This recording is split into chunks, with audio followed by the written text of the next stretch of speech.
Here's what's required to buy land in Texas. Hey guys, it's Joshua with Blue Indy Realty. I wanted to talk to you about, like I said, the two must-haves to buy land in Texas. The first one's gonna be either an I-10 or a social security number. And the reason you're gonna need that is the government doesn't care where you're from. They wanna make sure that you're paying your taxes. The next one that you're gonna need is cash. You're either gonna have cash to pay up front. You're gonna either need to get a bank loan, which can require, you can go get, like I said, a regular bank loan. The challenge with those is that not all the banks do them. In fact, majority of the big banks don't do them. They're gonna require 20 to 30% down. They're gonna require higher credit scores, and you're gonna looking at, on the low end, 8% interest to 17%. Those are still great options if you're able to qualify for them. There's also the Texas Veterans Land Board. If you're a vet and live in Texas, they'll loan you up to $150,000. They have low down payments anywhere from 5 to 20%.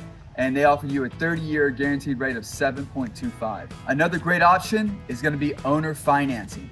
That's great because they're gonna require anywhere from less than 10% up to 10 to 20%. They're gonna have anywhere from 10 to 11% interest rates, and they usually go from like 10 to 20 years. And they're a lot easier to qualify with the debt to income ratios and things like that. Determine your purpose. Do you want to build a home on it, residential? Multiple homes? Do you want, maybe you want to build a duplex or an apartment?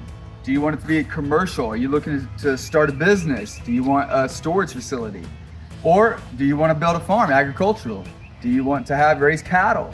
These are things you need to figure out what you want to do and then determine if the property allows that to be done there. Not all properties are what we call unrestricted. Some are only for residential, some are only for commercial. Maybe they have a mixed use.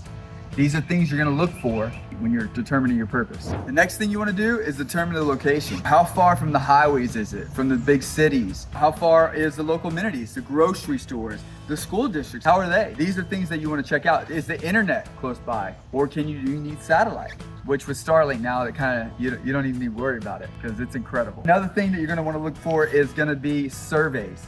These are very important. They're gonna tell you what easements are there. Is there any pipelines? A building easement on the fences where you can only build up to 30 feet within the fencing so that way nobody's right on you. You wanna look into utilities. Is there power there? How far do you need to bring it? Because that can cost you a pretty penny if you've got to bring it from the other side of the road even. Is there water? Is there a water line there? Is it at capacity?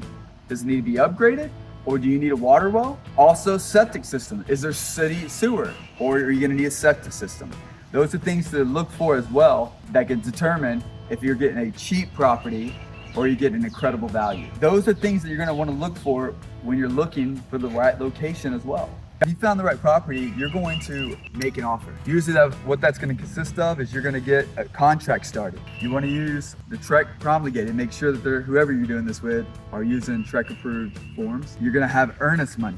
Okay, that can be anywhere from $2,500 to $10,000 depending on the property. It could be even more sometimes. Once you have that, you're getting all your financials together, whether it's with a bank loan, owner financing, or even if you're doing a cash offer, you're gonna need to send them proof of fund. You're gonna need to send bank statements. You're gonna need to send all of your employment information. Once you go through those processes, then you've got title. Now what title does, you've got a title company, they go through all the records of whoever's owned this property all the way back to when they started keeping records to make sure that they can sell you this property and there's no what they call clouds, which means that somebody has a lien on it or anything like that. Once they say, yep, you're good to go, you'll get title insurance and you are ready to close. Now we're set to close. Congratulations, now you have the property, it's yours. Now that we've gone through all that, guys, I want to tell you a little bit more about Blue Indy Realty and what sets us apart. We have a variety of locations versus size to where it's located at. We offer owner financing on all of our properties, and a lot of them are well below 10% down. They're easier to qualify.